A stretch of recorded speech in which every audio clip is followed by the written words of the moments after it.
Et c'est toujours un plaisir de se joindre à vous dans Viva Événement. Tout de suite, les principaux titres de cette nouvelle édition.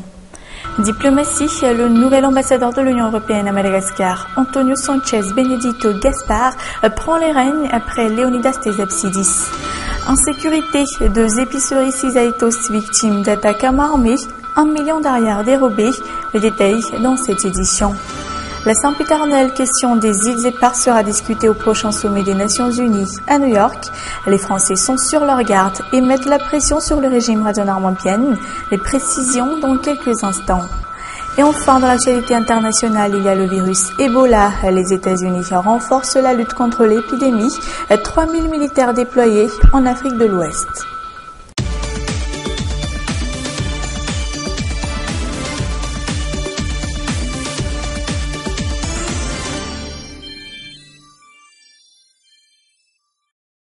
Voilà pour les principaux titres. Avant d'entrer dans les détails, d'abord bonsoir à tous et bienvenue dans cette nouvelle édition de Viva Événement. Je vous invite à rester avec nous jusqu'au bout. Tout de suite, les détails de nos informations.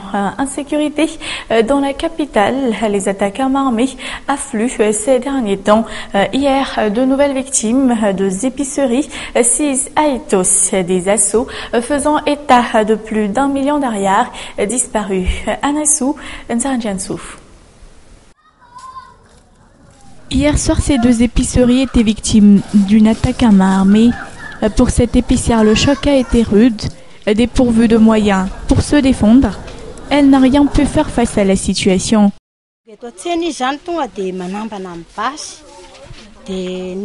Ils nous ont menacés avec des armes à feu. À peine si on avait le temps de s'en rendre compte, ils ont exigé aux clients de quitter les lieux. Nous n'avons pas pu faire grand-chose par peur de se faire tirer dessus. Nous nous sommes cachés ici au-dessous de l'étalage. Aux environs de 18h30, cette ruelle était encore active. Personne ne se doutait qu'un cambriolage y aura lieu. Des tirs en l'air provenant des bandits a alerté toute la population. Tout le voisinage s'est enfermé de suite à double tour. Parmi eux, ce monsieur, victime d'une balle perdue.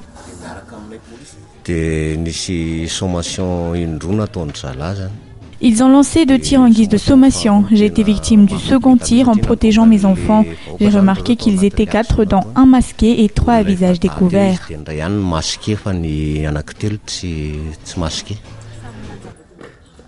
À Ambanialitos, la plupart des gens se plaignent de l'inefficacité du Fouktan. Malgré la ronde habituelle de l'hémorrhague, rien n'a changé. Pour certains, ces éléments de l'hémorrhague figurent même parmi les suspects. Habituellement, les mots Security effectuent sa ronde aux environs de 18h30, mais bizarrement, hier, justement à 18h30, moment de l'attaque, ils n'étaient pas là, et puis, au bout d'1 heure et demie, après ça, ils sont réapparus.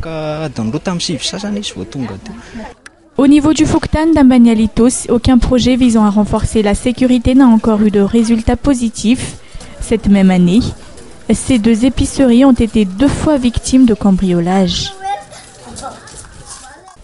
Mais la coopération franco-malgache est de plus en plus évidente et pour preuve, depuis qu'il est au pouvoir, le président de la République et Radonarmampienne a effectué pas moins de 4 visites en territoire française, sans compter sa concertation avec le président français au palais de l'Élysée prévue pour ce vendredi 19 septembre. Sur cette rencontre repose le sort des îles éparses. Seront-elles restituées à la Grande Île? Là se pose la question. En tout cas, je vous propose de suivre les précisions sur un récit de Tovreko Tunjabuni.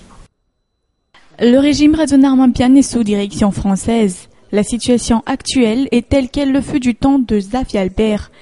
La coopération franco-malgache de l'époque, par le biais du Premier ministre, était à l'origine de sa destitution. À l'origine de cet appel de Paris à un déplacement sur place du chef de l'État malgache, la dernière visite de ce dernier en Israël.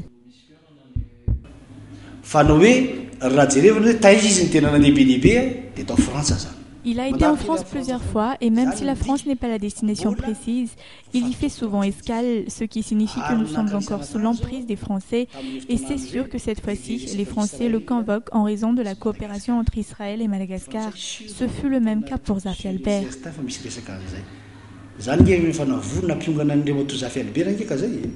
Le sort des îles Éparses, selon Jean Lagrandille, seront au centre des discussions au prochain sommet des Nations Unies. Raison de cette vigilance française, que reflète cet appel soudain à une concertation avec le président de la République de Madagascar, peu de temps avant le sommet qui se tiendra très prochainement à New York. Ce sera d'ailleurs le moment ou jamais pour revendiquer coûte que coûte la restitution de ces îles à Madagascar.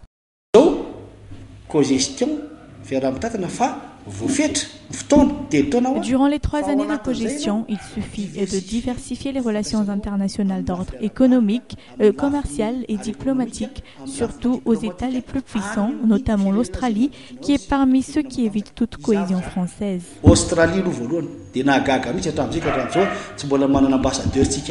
La question qui se pose à présent, c'est qui parmi les pays participants à ce sommet des Nations Unies soutiendront Madagascar dans ses revendications? On l'ignore encore, d'autant plus que les politiques du chef de l'État demeurent floues, ce qui signifie donc qu'il ne nous ramènera probablement pas les cadastres de ces 4 îles.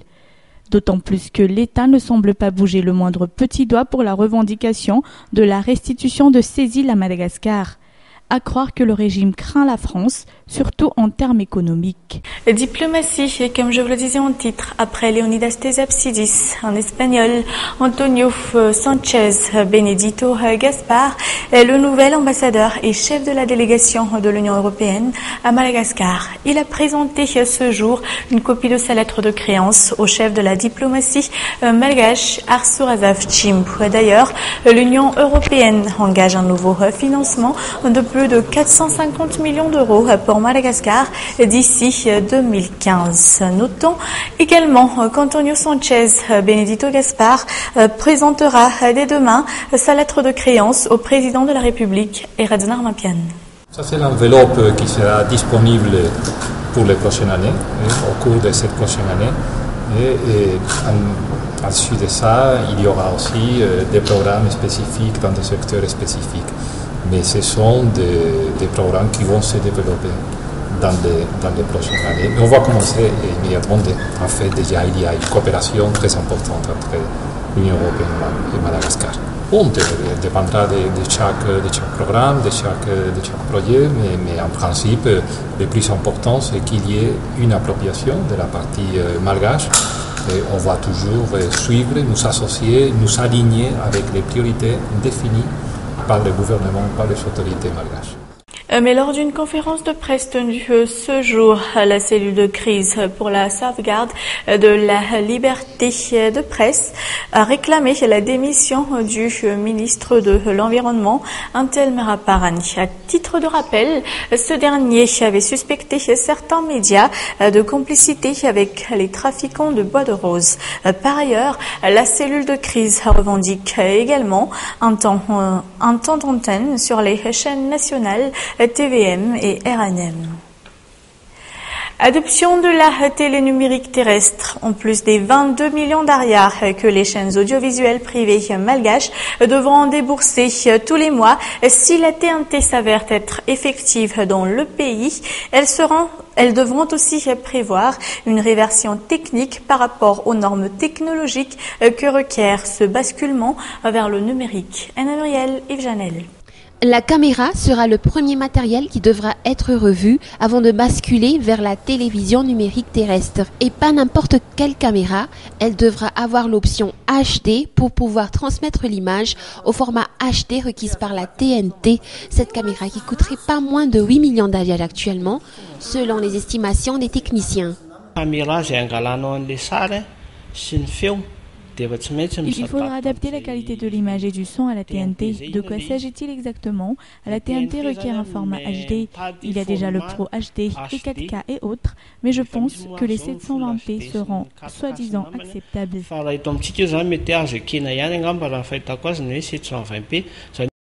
Mis à part cela, les chaînes audiovisuelles malgaches auront également à s'acquérir d'autres matériels, comme des machines de marque, pour pouvoir transmettre toutes les données et garder en même temps la qualité du son et de l'image.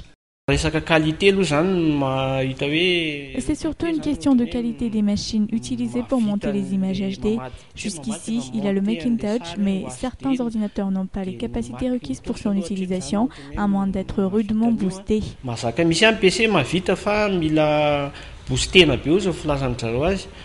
Les chaînes audiovisuelles malgaches ne sont pas contre le basculement vers la télévision numérique terrestre. Le temps qui leur manque figure parmi leurs principaux problèmes. Ils n'auront que 9 mois pour mettre au point ce basculement qui coûtera des milliards. Le ministère reste sur sa position malgré la déclaration officielle émanant des patrons d'audiovisuel local. Nous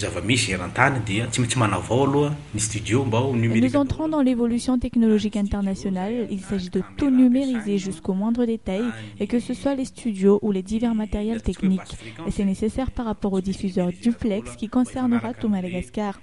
Le décodeur se chargera de diffuser ensuite les mêmes qualités d'image de toutes les chaînes partant d'une seule et unique antenne.